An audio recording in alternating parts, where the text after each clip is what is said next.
Hello friends, स्वागत है आपका मेरे YouTube चैनल हिंदी कानूनी जानकारी में। आज हम बात करेंगे सीआरपीसी की धारा 122 के बारे में। यदि आप सीआरपीसी से रिलेटेड पिछली धाराओं का अध्ययन करना चाहते हैं तो आप यहां पर क्लिक करें। आई बटन पर क्लिक करेंगे तो यहां से आपको सीआरपीसी के पिछले वीडियो मिल जाएंगे। हम बात करते हैं सीआरपीसी की धारा 122 के बारे में।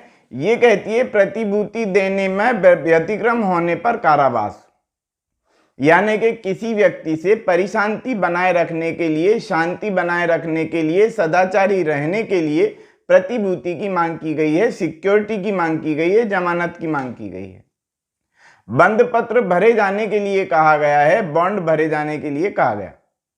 अब ऐसे समय में व्यक्ति जो है बॉन्ड भरने में असफल रहता है, प्रतिभूति देने में असफल रहता है, तो ऐसे समय में व्यक्ति को कारावास की सजा से दंडित किया जा सकता है और उसको कारावास दिया जा सकता है।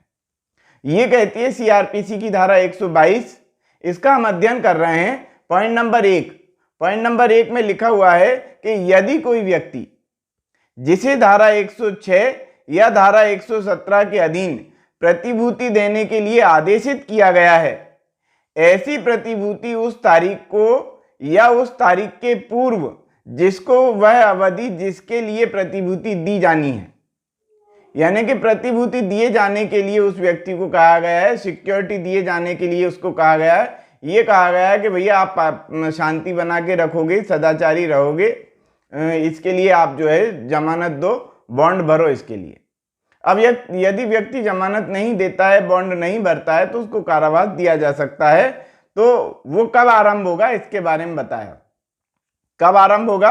प्रतिभूति जानी है, आरंभ होती है यदि नहीं देता है वो, यदि वो प्रतिभूति नहीं देता है यानी कि जमानत नहीं देता है, तो वह इसके पश्चात ठीक आगे वर्णित दशा के सिवाय, यानी कि आगे जो बताया है उसमें अलग अलग कंडीशन बताई गई है, उनको छोड़ करके उन कंडीशनों के अनुसार तो जो किया जाएगा वो किया जाएगा, लेकिन उन कंडीशनों के सिवाय कारावास में भेज दिया जाएगा। यानी कि उसने यदि जमानत नहीं दी, प्रतिभूति नहीं दी कि हाँ भैया मैं जो है शांति बना के रखूंगा, सदाचारी रहूंगा, इस प्रकार की प्रतिभूति की मांग न्यायालय द्वारा उससे की गई और उसने प्रतिभूति नहीं दी, तब ऐसे समय में उसको जेल भेज दिया जाएगा। अथवा यदि वह पहले से ही कारावास में है तो वह कारावास में तब तक निरुद्ध रखा जाएगा, यानी कि तब तक उसको बंद करके रखा जाएगा। कब तक? जब तक कि जो प्रतिभूति की अवधि है उसको यदि ये कहा गया है कि भैया आप 6 महीने तक शांति बना के रखोगे या 8 महीने तक शांति बना के रखोगे, तो उतनी अवधि के लिए, कितनी अवधि के लिए? जितनी अवधि के लिए उससे प्रतिभूति की मांग की गई है, 6 महीने, 8 महीने, 10 महीने, 1 साल, 2 साल, 3 साल, 3 साल से ज्यादा कुछ भी नहीं होगा, तो तब तक के लिए उसको निरुद्ध करके रखा जाएगा, बंद करके रखा जाएगा। एक कंडीशन तो ये बताई। दूसरी कंडीशन ये है कि यदि वह उस समय अवधि के भीतर, यदि जेल में है और जेल में होने के बाद भी यदि वो बॉन्ड भर देता है, जमानत दे देता है कि हाँ भैया मैं शांति बना के रखूंगा, तो उसको छोड़ दिया जाएगा। यहां पर ये कहा गया। तो जब तक की अवधि समाप्त नहीं हो जाती है तब तक उसको जेल के भीतर रखा जाएगा, निरुद्ध करके रखा जाएगा। और जब तक ऐसी अवधि के भीतर जब वह न्यायालय या मजिस्ट्रेट को प्रतिभूति दे दे, यानी कि जमानत दे दे, तो उसको उसकी अपेक्षा करने वाला ऐसा आदेश दिया गया था, यदि वह ऐसा कर दे तो उसको तुरंत छोड़ दिया जाएगा। पॉइंट नंबर पहले का ही पॉइंट नंबर 2 दिया है, का और खा दिए हैं, तो खा वाला हम पढ़ते हैं। क्या लिखा है कि यदि किसी व्यक्ति द्वारा 117 के अधीन मजिस्ट्रेट के आदेश के अनुसरण में परिशांति बनाए रखने के लिए प्रतिभूतियों रहित बंद पत्र निष्पादित दिए जाने के पश्चात उसके बारे में मजिस्ट्रेट या पद उत्तरवर्ती का समाधान प्रद रूप से यह साबित कर दिया जाता है कि उसने बंद पत्र का भंग किया है। यानी कि सीधी सीधी लैंग्वेज में यदि हम समझें तो यदि ये पहले से उसको बंद पत्र जारी किया गया था, बंद पत्र का पालन वो करता चला आ रहा था, और अब उसके द्वारा बंद पत्र का भंग कर दिया गया है, यानी कि उसने शांति बनाए रखने के लिए बॉन्ड भर दिया था कि भैया मैं शांति बना के रखूंगा, न्यायालय के आदेश के अनुसार न्यायालय ने आदेश किया था मान लो कि 8 महीने 10 महीने का। अब उसने जो है इसी बीच में परिशांति भंग कर दी, मतलब कि बॉन्ड भरने के बाद भी उसने जो है परिशांति यानी कि शांति कायम नहीं की और शांति फिर से भंग कर दी।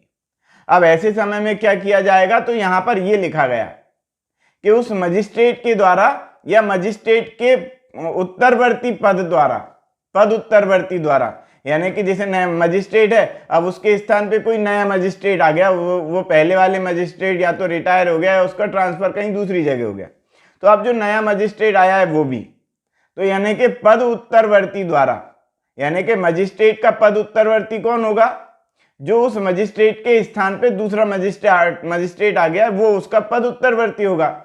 तो क्या लिखा हुआ है कि इसके पश्चात ऐसे मजिस्ट्रेट या उसके पद उत्तरवर्ती को समाधानप्रद रूप से यह साबित कर दिया जाता है कि उसने बंद पत्र का भंग किया है, यानी कि जिसको बंद पत्र जारी किया गया था और जिसने बंद पत्र भरा था, बॉन्ड भर दिया था और इसके बाद भी उसने शांति बना के नहीं रखी और शांति को भंग किया, तब ऐसे समय में तो मजिस्ट्रेट या उसका पद उत्तरवर्ती ऐसे सबूतों के आधार को लेखबद्ध करते हुए, यानी कि ऐसे सबूत कि उसने शांति भंग कर दी है, यानी कि बॉन्ड जो भरा था उसका पालन नहीं किया है, बंद पत्र भंग कर दिया है, तो उसके पश्चात ऐसा आदेश कर सकता है कि वह व्यक्ति को तुरंत गिरफ्तार किया जाए और बंद पत्र की अवधि की समाप्ति पर कारागार में निरुद्ध करके रखा जाए। यानी कि फिर क्या है, न्यायालय ऐसा आदेश कर सकता है कि उसको पकड़ लो, बंद करके रख दो। क्यों? क्योंकि उसने बॉन्ड भरा था और बॉन्ड का पालन नहीं किया, बंद पत्र उसने भंग कर दिया, इसलिए उसको गिरफ्तार कर लो और तब तक के लिए उसको निरुद्ध करके रखो, तब तक के लिए उसको पकड़ के गिरफ्तार करके और जेल में अंदर रखो। कब तक? जब तक की अवधि के लिए शांति भंग करने के लिए उसने बॉन्ड भरा था। मान लो 6 महीने 8 महीने 10 महीने का बॉन्ड था, अब उसने 2 महीने में ही शांति भंग कर दी, तो ऐसे समय में जो है अगले आने वाले समय के लिए, यानी जब तक कि बॉन्ड भरा गया था तब तक के लिए उसको जेल में रखे जाने का आदेश न्यायालय द्वारा किया जा सकता है, मजिस्ट्रेट द्वारा किया जा सकता है।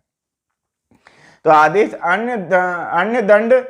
अच्छा, एक बात और है, इसमें ये और लिखा है कि यदि ऐसा आदेश किया गया है तो ऐसे आदेश का किसी अन्य दंड पर कोई प्रभाव नहीं पड़ेगा। अन्य दंड पर प्रभाव पड़ने का मतलब यदि उसको किसी अन्य कारण से जेल में रखा जाता, मतलब उसने कोई अपराध किया होता और फिर उसको जेल में रखा जाता, तो ये उसमें ही नहीं गिनाएगा कि भैया वो उतनी अवधि उसमें भोग ली थी और ये अवधि इसमें भोग ली, ऐसा नहीं। इसका मतलब ये है कि उस पे अन्य दंड का कोई प्रभाव नहीं पड़ेगा। अन्य दंड में जो कारावास उसको दिया गया था उस पर इसका कोई प्रभाव नहीं पड़ेगा, ये अलग है, ये कहा गया। तो अन्य दंड या समापहरण पर प्रतिकूल प्रभाव नहीं डालेगा जिससे कि उक्त व्यक्ति विधि अनुसार दायित्वाधीन हो, यानी कि किसी उसमें यदि वो दायित्वाधीन है किसी अन्य अपराध में, तो उसके लिए इसका कोई असर नहीं होगा। इसमें जितनी अवधि के लिए कारावासित उसको किया गया है उसका दंड उसको भोगना पड़ेगा। अब पॉइंट नंबर 2 बताया गया कि अब ऐसे व्यक्ति को 1 वर्ष से अधिक अवधि के लिए प्रतिभूति देने के लिए मजिस्ट्रेट द्वारा आदेश किया गया है। अब पॉइंट नंबर 2 को थोड़ा सा समझें।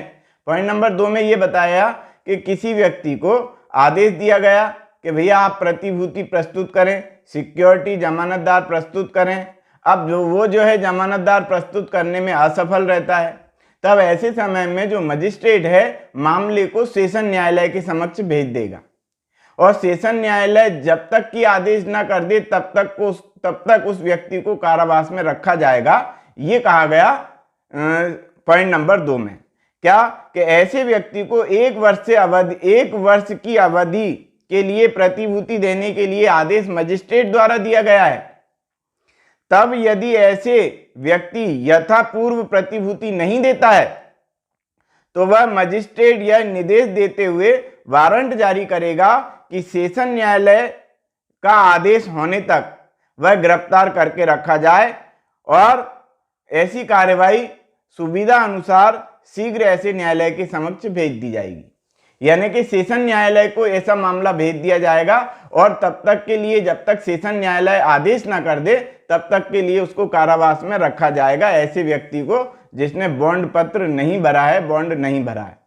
पॉइंट नंबर 3 में बताया गया कि ऐसा न्यायालय, कैसा न्यायालय, यानी कि सेशन न्यायालय, ऐसा न्यायालय ऐसी कार्रवाई की परीक्षा करने और उस मजिस्ट्रेट से किसी ऐसी इत्तला की साक्ष्य की जिसे वह आवश्यक समझे अपेक्षा करने के पश्चात संबद्ध व्यक्ति को सुने जाने का उचित अवसर देने के पश्चात मामले में ऐसा आदेश पारित कर सकता है जैसा वह ठीक समझे। यानी कि सेशन न्यायालय जैसा ठीक समझेगा वैसा आदेश करेगा, लेकिन जैसा वह ठीक समझेगा वैसा आदेश करेगा, लेकिन कब तक? देखो, उस व्यक्ति को सुनवाई का प्रॉपर अवसर देगा, सुनवाई का अवसर भी देगा, मजिस्ट्रेट से साक्ष्य भी मंगाएगा, है ना, इत्तला की जानकारी भी मंगाएगा, और उन सब स्थिति परिस्थितियों पर विचार करने के पश्चात सेशन न्यायालय को जैसा आदेश लगेगा वैसा आदेश वह पारित कर सकेगा। ये कहता है सीआरपीसी की धारा 122 का पॉइंट नंबर 3। पॉइंट नंबर 4 क्या कहता है? पॉइंट नंबर 4 ये कहता है कि यदि एक ही कार्रवाई में ऐसे 2 या 2 से अधिक व्यक्तियों से प्रतिभूति की अपेक्षा की गई है जिनके बारे में कार्रवाई सेशन न्यायालय द्वारा उपधारा 2 के अधीन निर्देशित की गई है, यानी कि मामला सेशन न्यायालय में भेज दिया गया है, तो ऐसे निर्देश में मान लो कि 2 व्यक्ति हैं, अब 2 व्यक्तियों में से एक व्यक्ति का मामला जो है सेशन न्यायालय में भेज दिया गया है। अब उस एक व्यक्ति पर कार्रवाई चल रही है, एक व्यक्ति के विरुद्ध आदेश चल रहे हैं, तो भैया ऐसा माना जाएगा कि यदि वो 2 या 2 से अधिक व्यक्ति हैं और एक व्यक्ति का मामला सेशन न्यायालय में भेज दिया गया है, तो ऐसा माना जाएगा कि एक व्यक्ति का मामला नहीं, वो दोनों ही व्यक्तियों का मामला भेजा गया है, और सेशन न्यायालय जो भी कार्रवाई करेगा वो उन दोनों व्यक्तियों पर बराबर लागू होगी। इस प्रकार से यहाँ पर ये समझाया गया कि मतलब लिखा हुआ है इसमें कि उपधारा 2 के अधीन निर्देशित की गई है, यानी कि सेशन न्यायालय को ऐसा मामला भेज दिया गया है, तो ऐसे निर्देश में ऐसे व्यक्तियों में से किसी अन्य व्यक्ति का भी, यानी कि जिसका मामला भेजा गया है उसका भी, जिसे प्रतिभूति देने के लिए आदेश किया गया था, मामला शामिल किया जाएगा। यानी कि सेशन न्यायालय ऐसे दूसरे व्यक्ति का मामला भी उसमें शामिल करेगा, और उपधारा 2 और 3 के उपबंधों में उन दशाओं में ऐसे व्यक्ति के मामले को भी इस बात के सिवाय लागू होंगे कि वह अवधि यदि कोई है जिसके लिए उन दोनों को कारावासित किया गया है, तो उस अवधि के से अधिक नहीं होगी जिसके लिए प्रतिभूति देने का आदेश किया गया था।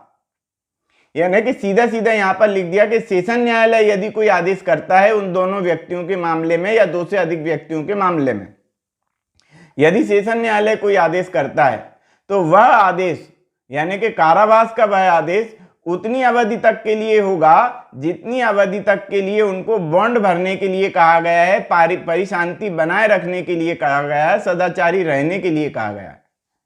उस अवधि से अधिक का कारावास सेशन न्यायालय के द्वारा नहीं दिया जाएगा। सीधा सीधा यहाँ पर यह कहा गया। एक चीज और यहाँ पर यह बताई गई कि सेशन न्यायालय द्वारा जो आदेश किया जाएगा वह 3 वर्ष से अधिक का कारावास उसको किसी भी व्यक्ति को, मतलब कि उस व्यक्ति को जिसको शांति बनाए रखने के लिए, सदाचारी रहने के लिए, बॉन्ड भरने के लिए कहा गया था, 3 वर्ष से अधिक का कारावास ऐसे मामले में नहीं दिया जाएगा सेशन न्यायालय के द्वारा भी। और उससे अधिक नहीं दिया जाएगा, किससे अधिक? जितने के लिए बॉन्ड भरा गया है। मान लो 6 महीने तक का बॉन्ड भरा गया है तो 6 महीने से अधिक का कारावास सेशन न्यायालय भी नहीं देगा, ये कहा गया पॉइंट नंबर 4 में।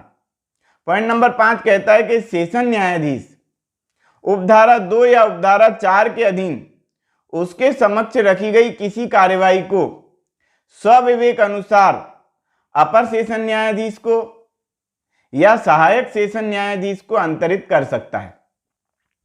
मान लो कि सेशन न्यायालय के पास इतना टाइम नहीं है कि वह मामले की सुनवाई को कर सके, तो ऐसे समय में वो सहायक सेशन न्यायाधीश को या अपर सेशन न्यायाधीश को मामला भेज सकता है, और वे जो हैं सहायक सेशन न्यायाधीश या अपर सेशन न्यायाधीश उस पर कार्रवाई करेंगे, और कार्रवाई करने में सेशन न्यायालय की सभी शक्तियों का उपयोग भी करेंगे ऐसे मामलों में, जिन मामलों में सेशन न्यायालय द्वारा सहायक सेशन न्यायाधीश को या अपर सेशन न्यायाधीश को ऐसा मामला अंतरित किया गया है जो धारा 122 के अंतर्गत आता है।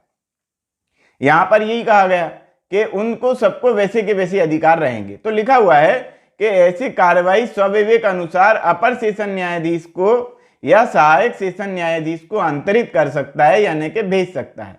और ऐसे अंतरण पर ऐसा अपर सेशन न्यायाधीश या सहायक सेशन न्यायाधीश ऐसी कार्रवाइयों के बारे में इस धारा के अधीन, यानी कि धारा 122 के अधीन सेशन न्यायाधीशों की शक्तियों का प्रयोग कर सकेंगे, यानी कि उन शक्तियों का प्रयोग करेंगे। पॉइंट नंबर 6 बताया कि यदि प्रतिभूति जेल के भार साधक अधिकारी को निवेदित की गई है, यानी कि कोई व्यक्ति जेल में बंद है तो जेल के भार साधक अधिकारी को, यानी कि जेलर को ऐसी प्रतिभूति दे दी गई है। कैसी? कि बॉन्ड भर दिया गया है जेल में। अब जो कोई आदमी जेल में है तो जेल में भी बॉन्ड भरेगा, तो जेलर के समक्ष भरेगा। तो जेलर को ऐसी प्रतिभूति दे दी गई है, तो जेलर क्या करेगा? तो जेलर ऐसा करेगा, कैसा कि वह उस मामले को, यानी कि जेल का भार साधक अधिकारी उस मामले को न्यायालय या मजिस्ट्रेट को जिसने आदेश किया था, काय का आदेश किया था, वो परिशांति भंग नहीं करेंगे, शांति बना के रखेंगे, सदाचारी रहेंगे, इस प्रकार का बॉन्ड भरने के लिए जिस न्यायालय ने, जिस मजिस्ट्रेट ने आदेश किया था, उस मजिस्ट्रेट के समक्ष वो मामला लेके जाएगा। कौन? वो जेलर। कौन जेलर? मतलब कि जेल का भार साधक अधिकारी तत्काल निर्देशित करेगा, यानी कि तत्काल ऐसे मामले को भेजेगा और न्यायालय या मजिस्ट्रेट के आदेशों का इंतजार करेगा, प्रतीक्षा करेगा। यानी कि फिर ऐसे मामलों में न्यायालय क्या कहता है, मजिस्ट्रेट क्या कहता है, वो उस मामले का इंतजार करेगा, उसके आदेश का इंतजार करेगा, मजिस्ट्रेट के आदेश का इंतजार जेलर करेगा। पॉइंट नंबर 7 बता दिया कि परिशांति कायम रखने के लिए प्रतिभूति देने में असफलता के कारण कारावास जो है सादा होगा। यानी कि परिशांति कायम रखने का जो मामला है, यहां पर सदाचारी रहने की बात नहीं है, परिशांति यानी कि शांति बनाए रखने के लिए यदि किसी व्यक्ति को कारावास की सजा दी गई है तो ऐसा कारावास जो है सादा कारावास होगा, साधारण कारावास होगा।